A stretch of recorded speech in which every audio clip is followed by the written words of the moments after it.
India में शायद ही कोई ऐसा घर होगा जहां पिडिलाइट के प्रोडक्ट्स यूज न किए जाते हो। कारपेंटर का फेवरेट फेविकोल हो या फिर हमारा और आपका पसंदीदा फेविक्विक। लेकिन क्या आपको पता है, इस इनोवेटिव ब्रांड को शुरू किया था एक चपरासी ने, नाम है बलवंत पारेख। अब वैसे तो आज के टाइम पर इस कंपनी का कोई स्ट्रॉन्ग कॉम्पिटिटर ही नहीं है, लेकिन जब इस कंपनी ने फेविकोल जैसे प्रोडक्ट को लॉन्च किया था तब कोई भी इसे खरीदने तक को तैयार नहीं था। लेकिन फिर ऐसा क्या हुआ कि पिडिलाइट ने न सिर्फ चीजों को जोड़ा बल्कि हर किसी के दिल में अपनी जगह बना ली। आज के इस इंस्पायरिंग जर्नी में हम सब कुछ बहुत डिटेल में जानने वाले हैं। तो दोस्तों, फेविकोल की जर्नी स्टार्ट होती है 1925 से, जब गुजरात के एक छोटे से गांव महुआ में बलवंत कल्याणजी पारेख का जन्म हुआ था। इनके दादाजी एक मजिस्ट्रेट थे और उन्हीं से ही इंस्पायर होकर बलवंत पारेख ने भी लॉ की पढ़ाई करने की सोची। और फिर शुरुआती एजुकेशन कंप्लीट करने के बाद उन्होंने मुंबई के गवर्नमेंट लॉ कॉलेज में एडमिशन ले लिया। लेकिन दोस्तों, ये वो टाइम था जब देश पर ब्रिटिश रूल था और हर तरफ लोगों के ऊपर अत्याचार किए जा रहे थे, जिसकी वजह से हर देशभक्त के खून में आजादी की लहर दौड़ने लगी। और फिर बलवंत पारेख भी इस लड़ाई में कूद गए। उन्होंने जैसे ही सुना कि Mahatma Gandhi quit India movement की शुरुआत कर रहे हैं, तो फिर वो पढ़ाई बीच में ही छोड़कर अपने गांव वापस आ गए और इस आंदोलन को ज्वाइन कर लिया। लेकिन करीब 1 साल बाद उनके मन में ये ख्याल आया कि अगर वो किसी हायर पोजीशन पर होंगे तो फिर अपने लोगों के लिए ज्यादा काम आ पाएंगे। और फिर इसी सोच के साथ बलवंत पारेख मुंबई वापस आए और अपनी पढ़ाई दोबारा शुरू कर दी। लेकिन दोस्तों, पढ़ाई के दौरान ही उनकी शादी कांताबेन से हो गई और फिर शादी के बाद अपनी रिस्पॉन्सिबिलिटीज को निभाने के लिए उन्होंने कई सारे छोटे मोटे जॉब्स किए। लेकिन महीना भर मेहनत करने के बाद जो पैसा मिलता था उससे घर की बेसिक नीड्स ही पूरी नहीं हो पा रही थी। पर फिर भी उन्होंने हार नहीं मानी और आखिरकार अपनी ग्रेजुएशन कंप्लीट कर ली। इसके बाद से कांताबेन को लगने लगा कि शायद अब उनके फैमिली का जीवन पटरी पर आ जाएगा। लेकिन जल्द ही उनका ये सपना भी टूट गया, क्योंकि बलवंत पारेख ने डिसाइड किया कि वो कभी भी वकालत को अपना प्रोफेशन नहीं बनाएंगे। इसकी वजह ये थी कि पढ़ाई के दौरान ही उन्हें यह समझ आ गया था कि ये प्रोफेशन बिना झूठ के सहारे नहीं चल सकता है और ये उनके वैल्यूज और एथिक्स के खिलाफ था। इसके बाद उन्होंने दूसरा काम ढूंढना शुरू किया और एक लकड़ी के व्यापारी के ऑफिस में चपरासी की नौकरी करने लगे। लेकिन दोस्तों, यहाँ भी उनकी फाइनेंशियल कंडीशन बहुत खराब थी। हालात तो ऐसी हो गई थी कि उन्हें और उनकी वाइफ को उसी लकड़ी के गोदाम में ही रहना पड़ा। लेकिन दोस्तों, लकड़ी के गोदाम में काम करते हुए ही उन्होंने एक मार्केट गैप नोटिस किया, जो कि आगे चलकर उनके बिजनेस की फाउंडेशन बनी। उन्होंने देखा कि वुड इंडस्ट्री में ग्लू की बहुत ज्यादा डिमांड है, लेकिन मार्केट में अवेलेबल ज्यादातर गोंद इंपोर्टेड होते थे, जो न सिर्फ महंगे थे बल्कि इसकी क्वालिटी भी कुछ खास अच्छी नहीं थी। जबकि अगर हम इसके सस्ते अल्टरनेटिव की बात करें तो उस समय लोग चावल या आटे को पकाकर बनाए गए गोंद का इस्तेमाल करते थे। अब ये गोंद पेपर जैसी हल्की चीजों को तो चिपका देता था, लेकिन लकड़ी जैसे भारी सामानों के लिए ये बिल्कुल काम का नहीं था। इसीलिए उस समय के ज्यादातर कारपेंटर्स एक स्पेशल टाइप के गोंद का यूज किया करते थे, जो कि जानवरों की हड्डी और खाल से निकाले गए कोलेजन से बनाया जाता था। अब ये कुछ हद तक टिकाऊ तो होता था, लेकिन इसे बनाने और यूज करने का प्रोसेस काफी मुश्किल और टाइम कंज्यूमिंग था, क्योंकि जितनी बार आपको इसे इस्तेमाल करना है उतनी ही बार इसे गर्म करना पड़ता था। साथ ही इसके अंदर से इतनी गंदी बदबू आती थी ना कि काम करना भी मुश्किल हो जाता। और फिर जो कारीगर प्योर वेजिटेरियन थे, उनके लिए जानवरों की हड्डियों से बना गोंद इस्तेमाल करना उनका धर्म भ्रष्ट करने के जैसा था। और फिर इन्हीं सभी प्रॉब्लम्स को देखते हुए बलवंत पारेख ने सोचा कि क्यों ना कोई ऐसा गोंद बनाया जाए जो कि इजी टू यूज हो, स्ट्रॉन्ग हो और हाइजेनिक भी। लेकिन दोस्तों, ये काम इतना आसान नहीं था, क्योंकि प्रोडक्ट पर रिसर्च करने और मैन्युफैक्चरिंग यूनिट सेटअप करने में बहुत बड़े फंड्स की जरूरत थी, जो कि उस टाइम बलवंत के पास में नहीं थे। लेकिन इसी बीच बलवंत पारेख की मुलाकात मोहन नाम के एक इन्वेस्टर से हुई और फिर दोनों ने मिलकर कोई बिजनेस शुरू करने का फैसला किया। थोड़ा दिमाग लगाने के बाद से 1950s में उन्होंने बाहर के देशों से साइकिल्स, सुपारी, केमिकल्स और डाइज इंपोर्ट करके इंडिया में बेचना शुरू कर दिया। इस बिजनेस से उन्हें काफी अच्छा प्रॉफिट हुआ, जिसकी वजह से धीरे धीरे करके उनकी फाइनेंशियल कंडीशन इम्प्रूव होने लगी। और फिर जल्द ही बलवंत पारेख अपनी फैमिली के साथ मुंबई के सायन इलाके में एक छोटे लेकिन कंफर्टेबल फ्लैट में शिफ्ट हो गए। लेकिन दोस्तों, अब शुरू होती है उनकी असली कहानी। बलवंत पारेख ने केमिकल्स और डाइज के बिजनेस में गहराई से काम करना शुरू कर दिया और इसके लिए उन्होंने जर्मनी के एक कंपनी फेडको के साथ में पार्टनरशिप कर ली।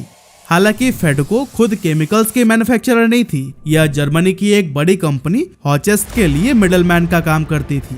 मतलब कि हॉचेस्ट केमिकल बनाकर फेडको को देती और फिर फेडको उन्हें बलवंत पारेख को सप्लाई करता था।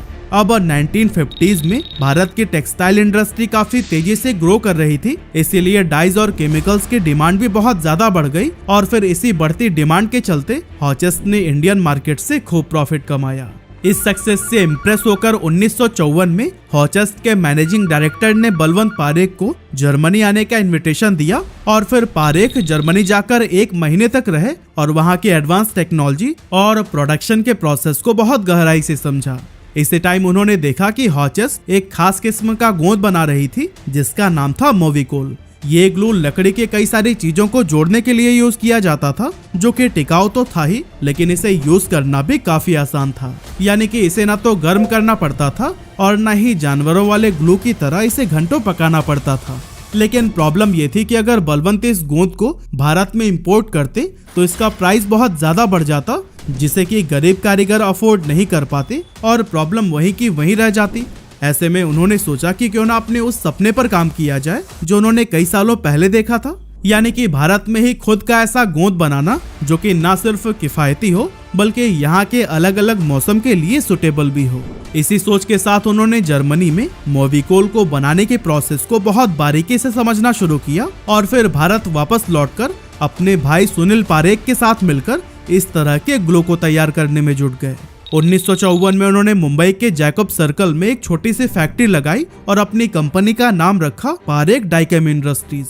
इसके बाद उन्होंने हॉचेस्ट से सीखी टेक्निक का यूज करते हुए भारत के लिए एक नया और स्वदेशी गोंद तैयार किया जिसका नाम रखा गया फेविकोल। यह नाम बेसिकली मोविकोल से ही इंस्पायर्ड था, जिसमें कोल का मतलब था 2 चीजों को जोड़ने वाला। 1959 में बलवंत पारेख ने फेविकोल को मार्केट में उतारा और फिर इसी साल उन्होंने अपनी कंपनी का नाम बदलकर पारेख डाइकेम इंडस्ट्रीज से पिडिलाइट इंडस्ट्रीज कर दिया।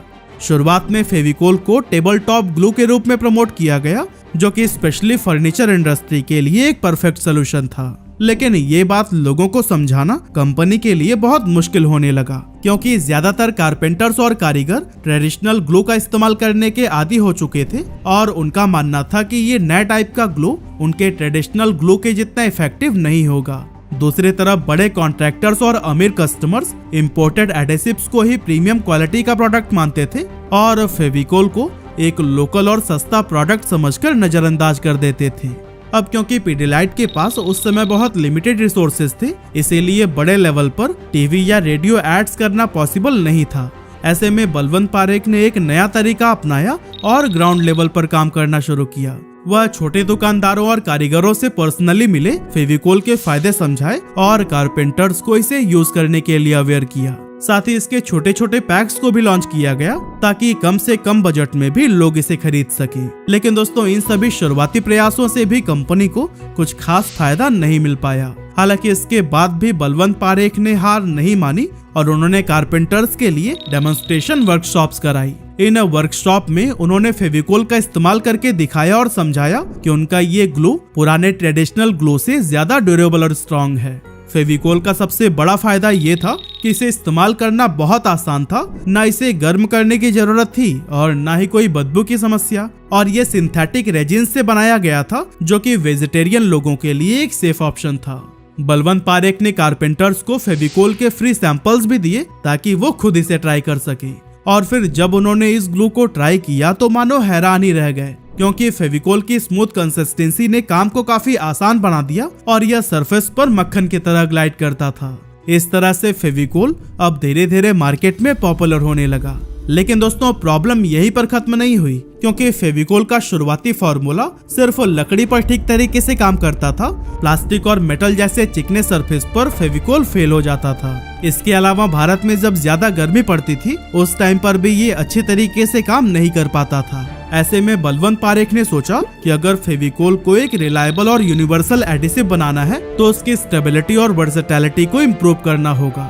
और फिर उन्होंने इस चैलेंज को एक्सेप्ट करते हुए R&D डिपार्टमेंट की नींव रखी और उसमें काफी सारा पैसा इन्वेस्ट किया। उन्होंने अलग अलग कारपेंटर्स और ग्राहकों से फीडबैक लिया और फिर इन फीडबैक्स के आधार पर फेविकोल के फॉर्मूला को न केवल पहले से बेहतर बनाया बल्कि अलग अलग जरूरतों को पूरा करने के लिए इसके कई सारे नए नए वेरिएंट्स भी डेवलप किए गए। एग्जाम्पल के लिए 1980 के टाइम जब कंपनी को शिकायत मिलने लगी कि ज्यादा ह्यूमिडिटी की वजह से उनके गोंद की पकड़ कमजोर पड़ जाती है, तो फिर पिडिलाइट ने इस प्रॉब्लम को सॉल्व करने के लिए फेविकोल MR लॉन्च किया, जो कि मॉइस्चर को रोककर ज्वाइंट्स को स्टेबल बनाए रखता था।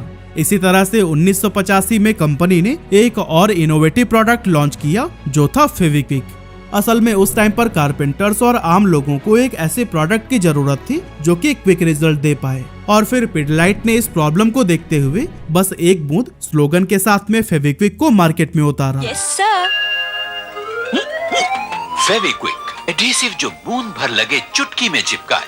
फेविक्विक की खासियत ये थी कि ये सिर्फ लकड़ी ही नहीं बल्कि प्लास्टिक, मेटल, रबर और दूसरे मटेरियल्स को भी तुरंत जोड़ देता था। और फिर आगे चलकर भी डॉक्टर फिक्सिट, एमसिल, हीटेक्स और मरीन जैसे प्रोडक्ट्स लॉन्च किए गए, और फिर इतने सारे मार्केट डिमांड को फुलफिल करने का ही नतीजा है कि आज पिडिलाइट इंडियन एडहेसिव मार्केट का 70% से भी ज्यादा शेयर होल्ड करता है। बलवंत पारेख ने बहुत पहले ही यह समझ लिया था कि फर्नीचर में कौन सा ग्लू लगेगा यह डिसीजन अक्सर कारपेंटर्स ही लेते हैं, इसीलिए उन्होंने आम जनता को टारगेट करने की बजाय कारपेंटर्स और कॉन्ट्रैक्टर्स पर फोकस किया। इस डायरेक्ट कनेक्शन को मजबूत बनाने के लिए उन्होंने दिसंबर 2002 में फेविकोल चैंपियंस क्लब यानी कि FCC की शुरुआत की। FCC का मकसद कारपेंटर्स और कॉन्ट्रैक्टर्स को फेविकोल के अलग अलग प्रोडक्ट्स को कब, कहां और कैसे यूज करना है उसकी प्रैक्टिकल ट्रेनिंग देना था। आज FCC के 145 शहरों में 300 से भी ज्यादा क्लब्स हैं जिनसे कि 40,000 कारपेंटर्स जुड़े हुए हैं। लेकिन दोस्तों, पारेख जी ने अपने प्रोडक्ट्स को सिर्फ कारपेंटर्स तक सीमित नहीं रखा बल्कि ग्लू के छोटे पैक्स निकालकर बच्चों के स्कूल प्रोजेक्ट से लेकर उनके आर्ट एंड क्राफ्ट तक भी अपनी एक खास जगह बना ली। इस तरह से पिडिलाइट की शानदार सक्सेस और फेविकोल की जबरदस्त पॉपुलैरिटी ने उसे इंडियन मार्केट के हर एक घर में अपनी जगह तो दिला दी, लेकिन इसके बाद कंपनी के सामने एक नई दिक्कत खड़ी हो गई, फेक प्रोडक्ट्स की।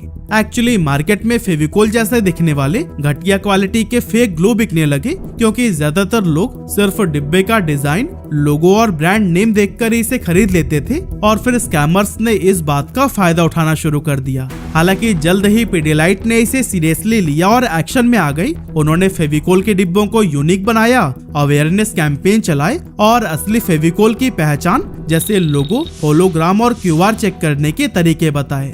साथ ही नकली प्रोडक्ट्स बेचने वालों के खिलाफ लीगल एक्शन लिया गया और उनके ऑपरेशंस बंद कराए गए। और दोस्तों, इन सभी प्रयासों से नकली प्रोडक्ट की मार्केट कम हुई और फेविकोल पर कस्टमर्स का भरोसा वापस आ गया।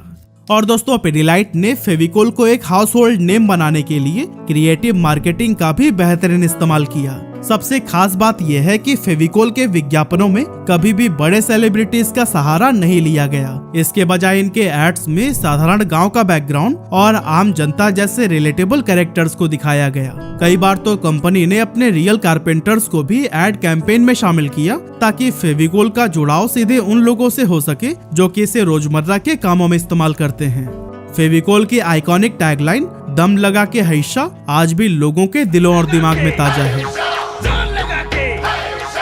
ये फेविकॉल मरीन का मजबूत जोड़ है, पानी में भी नहीं टूटेगा। इसी तरह शर्मा के दुल्हनिया जैसे एड कैंपेन से कस्टमर्स फेविकोल से इमोशनली कनेक्ट हो गए।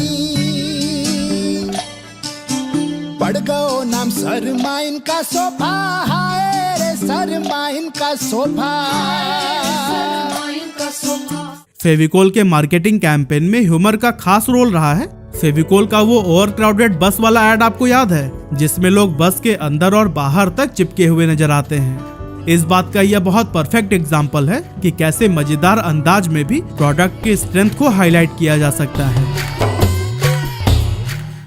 यहाँ तक कि फ्री गिफ्ट स्टोर कैंपेन ने भी फेविकोल की ताकत को इतने क्रिएटिव तरीके से पेश किया कि यह न केवल दर्शकों को हंसाने में कामयाब रहा बल्कि प्रोडक्ट की रिलायबिलिटी को भी बखूबी शोकेस किया।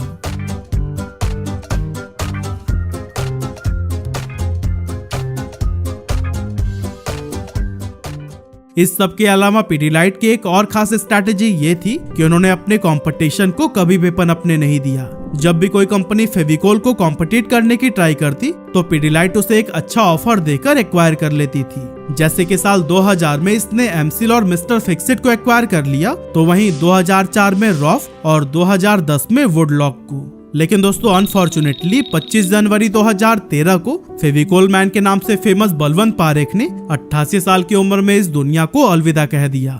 फिलहाल अगर आज की बात करें तो बलवंत पारेख की विरासत को आज उनके बेटे मधुकर पारेख और अजय पारेख पूरी शिद्दत के साथ आगे बढ़ा रहे हैं और उनके विजन और डेडिकेशन ने पिडिलाइट इंडस्ट्रीज को एक नई ऊंचाइयों तक पहुंचा दिया है। आज पिडिलाइट के प्रोडक्ट्स 80 से भी ज्यादा देशों में आपको मिल जाएंगे। साथ ही Bangladesh, Brazil, Egypt, Kenya, Sri Lanka, Thailand, UAE और यूएसए जैसे कई सारे देशों में इसने अपनी एडवांस मैन्युफैक्चरिंग फैसिलिटीज भी सेटअप कर ली है। आज पिडिलाइट फैमिली की नेटवर्थ $14.6 बिलियन है और वो फोर्ब्स इंडिया रिचेस्ट लिस्ट में 17वें नंबर पर आते हैं।